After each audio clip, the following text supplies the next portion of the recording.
how I talk to middle school students about careers.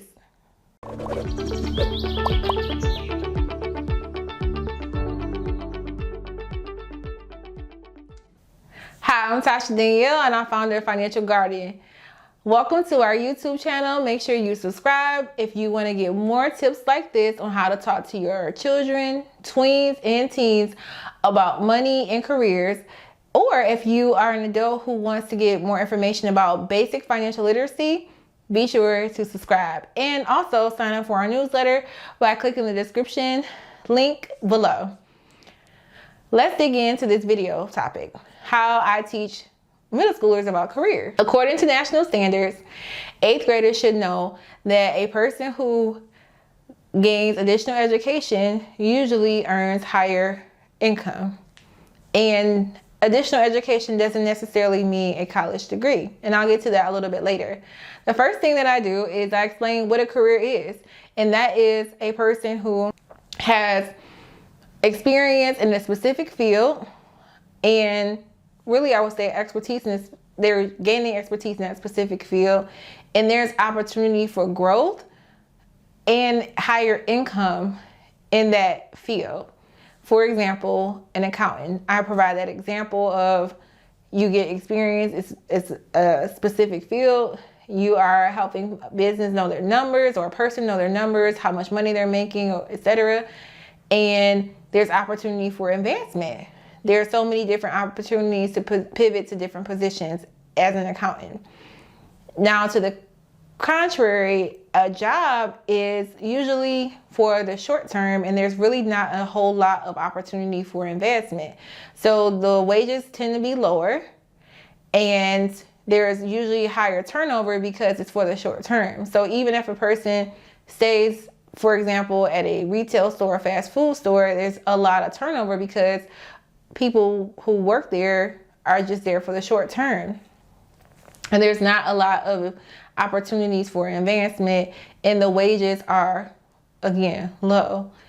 So after providing that example and talking a little bit more about my career, I open it up to them and ask, what do they know about careers, and they can provide an example. And the examples are usually limited to obviously their exposure that they have. They may think about what their parents do, or if they have an older sibling in the workforce, they may think about what they do, an uncle, an auntie.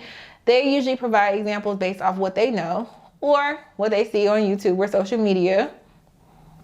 But overall, the common careers that I hear that they know about is like a social worker, lawyer, doctor, and teacher, of course. I also hear like a veterinarian. I'll also hear about careers as like working in IT. And then I'll get some abnormal career suggestions, like a career in movies, like being an actor or actress.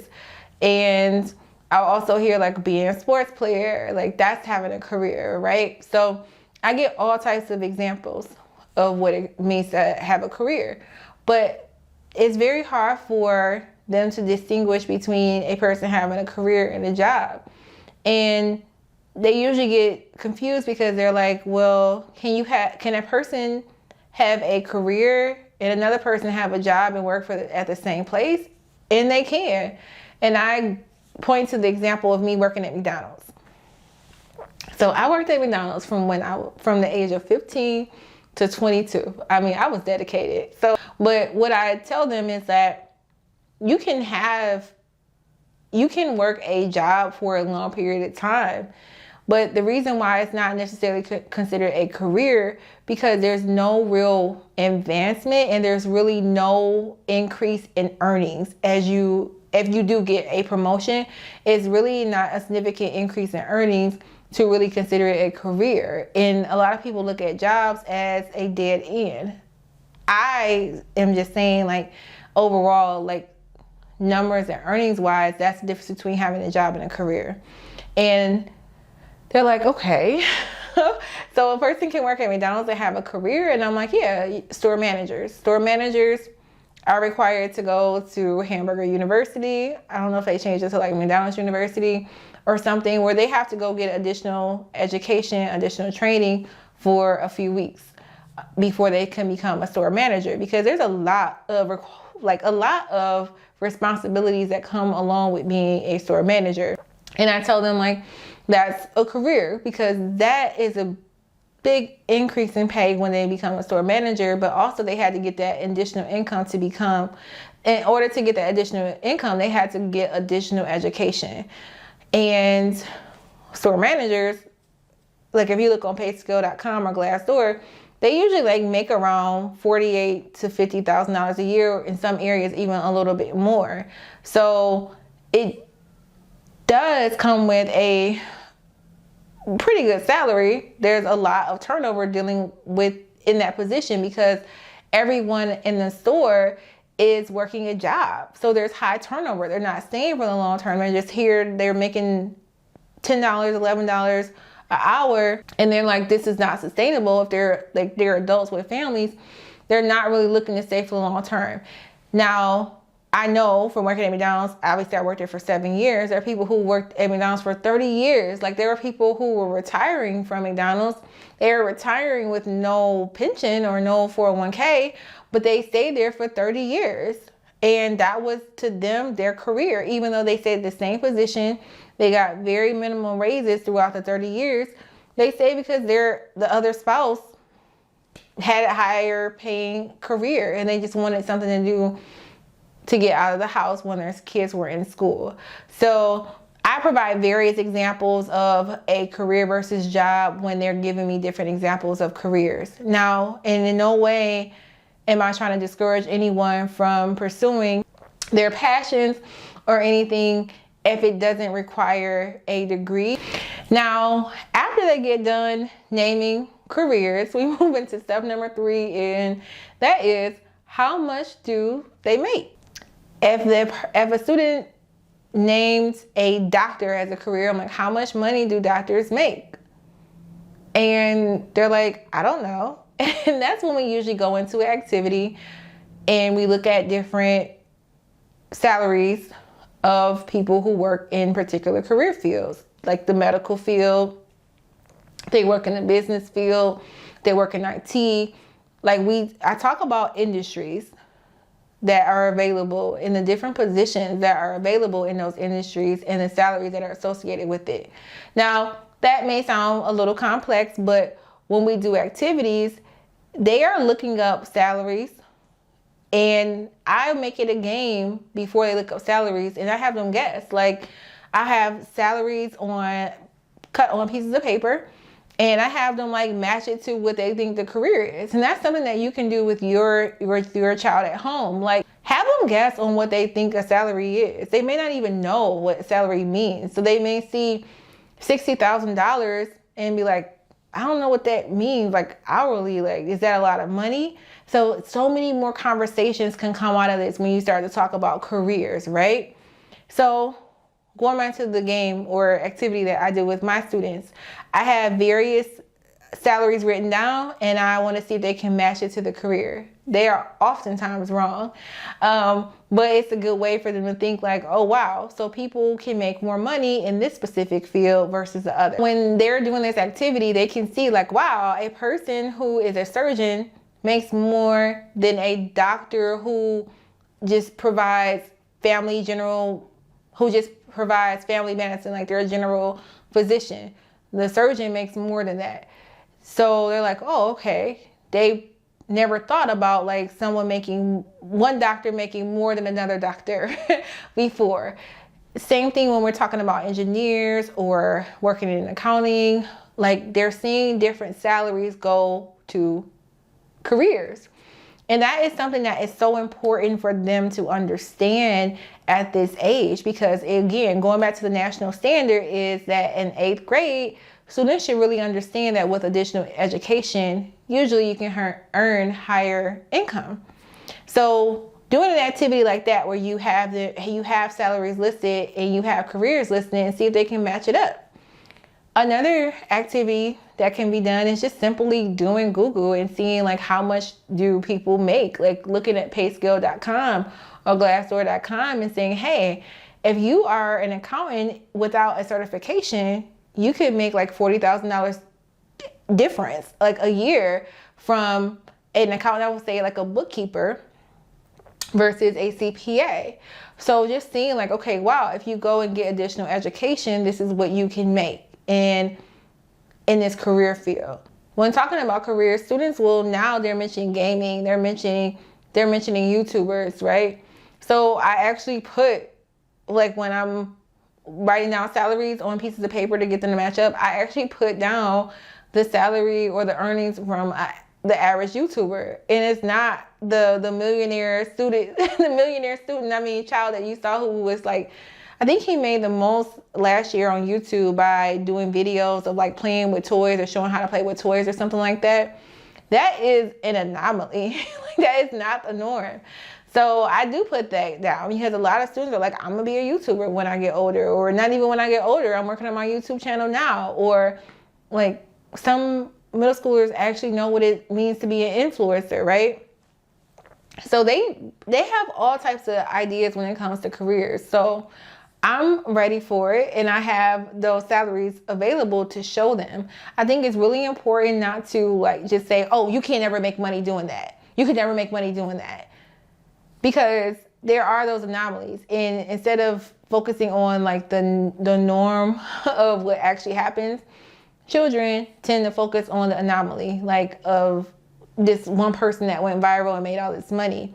And the more you say that's not possible, they're not gonna listen. You can only really get through to them by just having them work through various activities. They still may not change their mind because they're like, I'm gonna be that anomaly, right? Like if you look at the stars that are out there, that's what happened with them. Like their parents put them in training, like vocal lessons or whatever, and push and push and push, right? So there's a lot of hard work that goes into being an anomaly. Sometimes it's a fluke that happens, but overall, there's no such thing as overnight stars. And so if they have a passion for being a singer or a producer or something like that, please do not shut them down and say you can't make money in that. Explore how they can make money in that, right? So I had a producer on Financial Guardian Live recently, and he was making more money producing than he was at his 9-to-5 job. And he ended up leaving his 9-to-5 job. Now, let me tell you, he originally started working with rappers and R&B singers, and he knew that he wanted to pivot into movies, like providing production tracks for movies, because it was more money in there and he had more of a passion for it. It wasn't as difficult as it would be dealing with different artists. So he eventually just pivoted into making production for movies. And that's a real career, right? So it's just so much that can go into it. It's so important not to crush and just kill and stuff on the dreams of children when it comes to making money, especially because then they won't talk to you about it. And they won't ever feel like you're including them in the conversation. They will always feel like you're just talking at them and you're not listening. And then they will begin to challenge you on like, well, how much money do you make? Why did you make this? And why did you pick this career? And why should I listen to you? So, I mean, they shouldn't say that like that, but they can give you that attitude of that, right? They can begin to challenge you because that's what preteens do and teenagers do. Hopefully, if they do it in a respectful manner. But I'm just saying, like, that's the reality of it all, right? And we're not trying to make this conversation about you. It's about them and what they know about careers, and you showing them the facts on this is the salaries that they make. It's key, right? I also want to point out that middle schoolers tend to think that if you have a college degree, that you automatically make more than a person who doesn't have a college degree. And I work hard to dispel that myth, because a teacher, I'm going to just say depending on what state, but teachers usually make starting off between 45 and 50. I know I've heard that range from my friends and just looking at it on payscale.com. So it can vary whether you work at charter school, public school, private school. It's a range. I understand that. But when you look at what a GM makes in retail or in fast food, or what a store manager makes, those salaries can be comparable in a lot of areas. Again, a lot of areas, it just depends, right?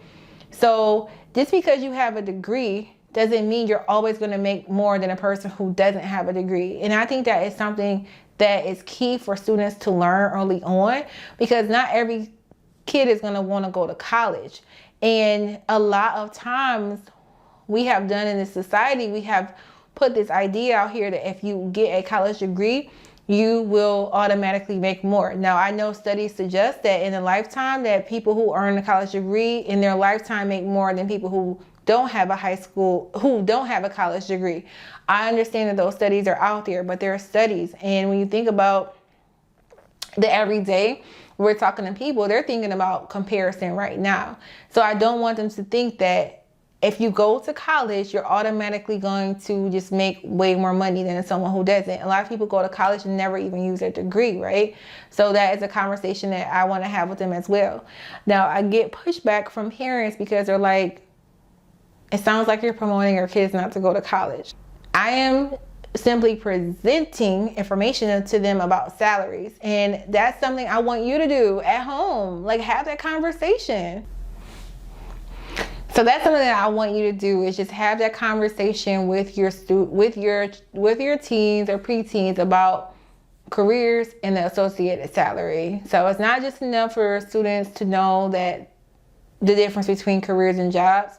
At this age, they really need to understand the associated salaries to these careers.